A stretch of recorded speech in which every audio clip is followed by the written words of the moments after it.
Hello, Tommy. Hello. Do you want to tell us what you're doing right now, first of all? I am just trimming the side shoots off these tomatoes.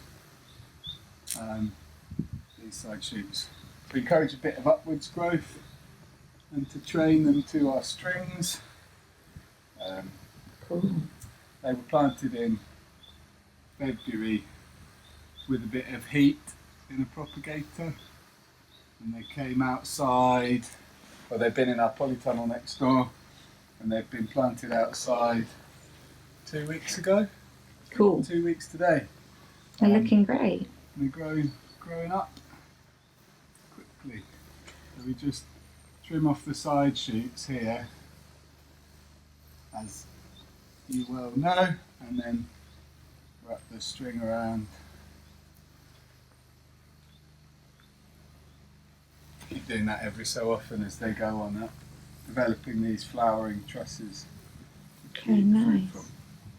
Lovely. So I'm just going to ask you a few questions, if that's all right. So we've had a tour of the market garden, and I suppose our first question might be why you wanted to set up a market garden. I wanted to set up a market garden. I got interested in gardening quite a few years ago. More just out of an interest of pottering in the back garden, and which developed into a kind of an interest in plants and horticulture in general. And through that kind of became more interested in the wider spectrum of food growing and the kind of social benefits that it can bring, social health benefits that it can bring. Really. Started a gardening job in a care home, and they had a polytunnel which had been kind of abandoned in the garden, and got quite into taking residents to the polytunnel and doing little gardening projects and things like that, and it kind of blossomed from there, really. Cool. And then you moved to Bristol. Moved to Bristol, where there's a lot of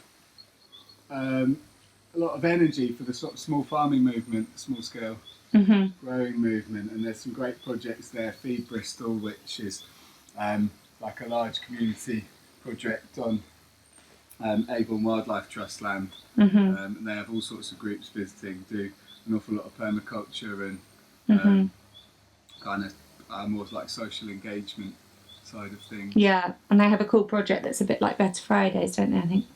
They do.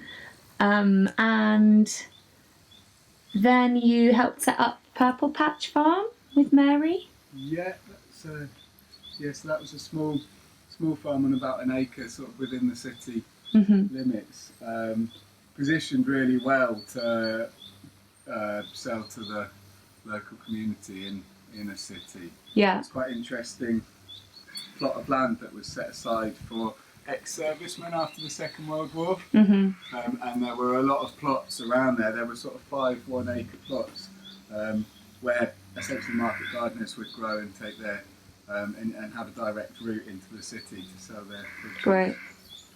So that, I suppose that's one of the reasons that one of the interests in setting up a market garden is that we've talked about before, that is in Norfolk, well, in lots of places. There's a great deal, well, it's like a huge number of these vast farms, but there's also like very little locally produced food available to people who live here, would you say? Yeah, that's it. A sort of a lot of wheat grown and a lot of animal food crops grown rather than food for people. Yeah, it's a bit of a paradox to be neighboured by farms of sort of 2,500 hectares and upwards. Very little of the produce grown on those farms are for the local market. They'll be for the international market, grains that are exported, or beet that goes to animal feed, beans for animal feed, and things like that. So despite being amongst a sort of a traditional heartland for agriculture in Britain, very little of it is seen on the tables of the people around here. And moving back to kind of to Norfolk and wanting to set up a market garden, it sort of well, we just want to supply our food to as local a community as possible. Yeah, great. So we're trying to sell at the moment within a loop of neighbouring villages, really, which is easy on us because it makes the delivery route short, and it's good for the people we're selling to because they're getting the food that was picked that day. Yeah, lovely. Cool. Okay. So that's great. Thank you. That's very interesting. And I'm then further away. you're getting further away. I think that's okay. Can you hear me? I'm not sure how that sprinkler over there and the noisy birds are for the sound, but okay. So next question. Tell us a bit about your farming methods, briefly, Our farming methods. in 1 minute. Well, we grow most of our own plants from seed, which we propagate in the tunnel next door. Yeah. They're all, a lot of them started in modules, Yeah. which we then plant out in various locations around the half acre that we've got here. We use no chemicals and abide by organic principles entirely, fertilising with animal manure, with nettle teas and things like that, and by trying to feed our soil and maintain our soil health as well as possible, allowing rich and undisturbed soil to feed our plants, really. So we don't dig. We use a broad fork to aerate the soil, encouraging bacteria and microlife deep into the soil to kind of create a good generation of nutrients up to our plants and into our bellies. Great. And do you have, can you just actually, why don't you just say 3 names of, I don't know, 3 books or like inspirational farmers or people that people watching this might look into for, you know. Yeah, good question. It's a good question, isn't it? Good question. I suppose 3 that I've been looking at lately, well, Charles Dowding, Yeah. common household name in organic gardening and horticulture in England, based in the West Country. Great books that we read a lot, and he's got fantastic advice on the internet, Instagram, about sowing timelines and general organic no-dig techniques. And, so look at him a lot.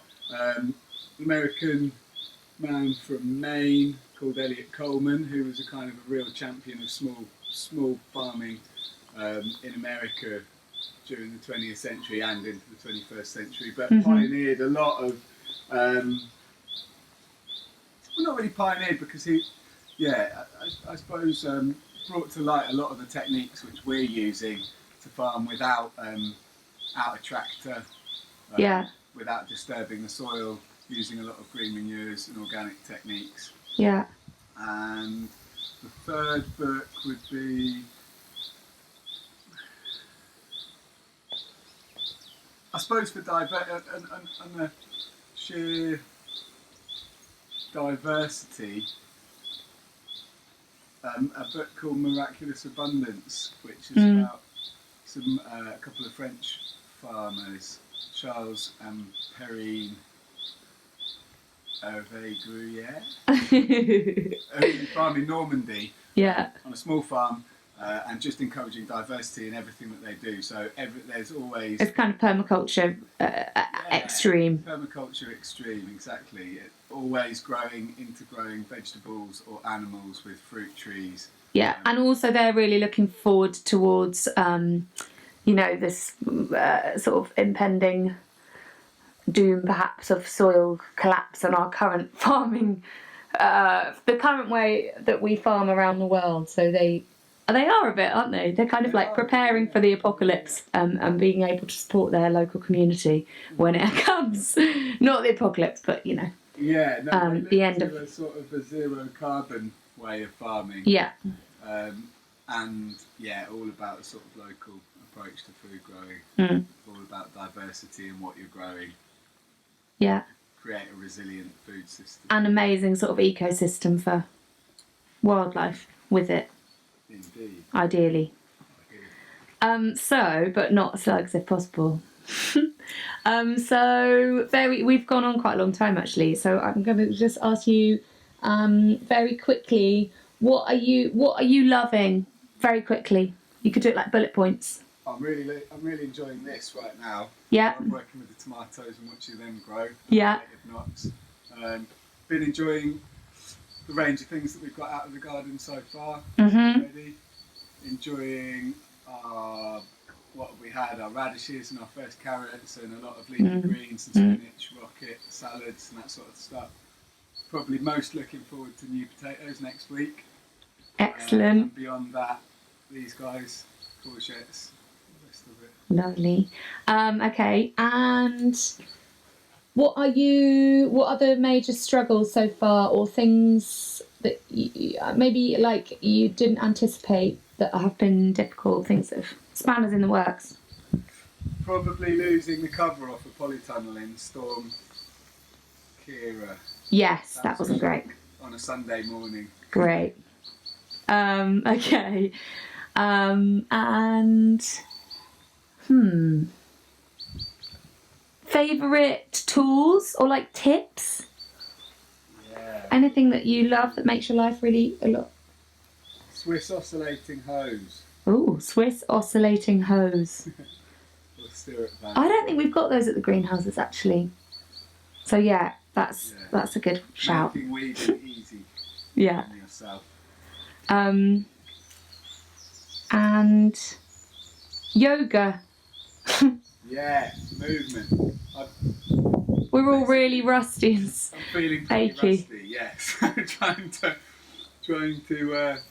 introduce a little bit of stretching into my picking and harvesting routine. Yeah. And what about, actually, this is a good question. With COVID-19, how is that affecting your startup business? Because it actually, strangely enough, had both positive and negative effects, hasn't it, on starting up this kind of a business? Yeah, it has. It's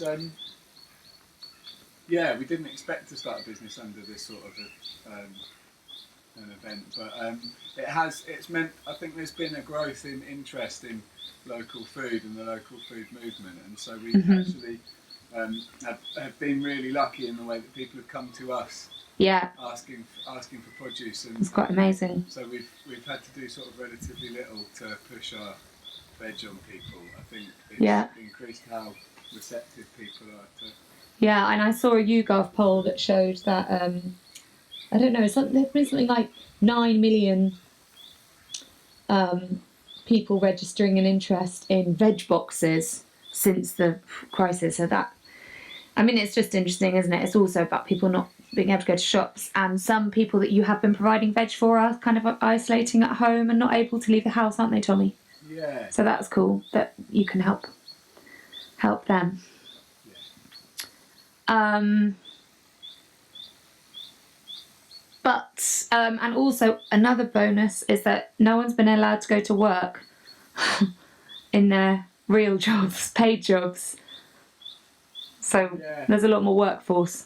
Yeah, we've had about triple the amount of hours on the farm that we were expecting to. So that's good. Managed to move some things forward. Yeah. Brings financial pressures, but in terms of labour, it's been good. Yeah. Turn out for the books.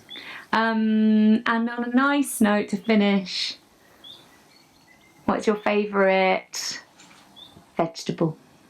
Ooh, there is no favourite. Oh. All equally. Oh. Okay, lovely. Thank you very much for your time, Tommy. And thank you for listening. Brookwell Greenhouses. We're missing you and look forward to seeing you all soon. Bye.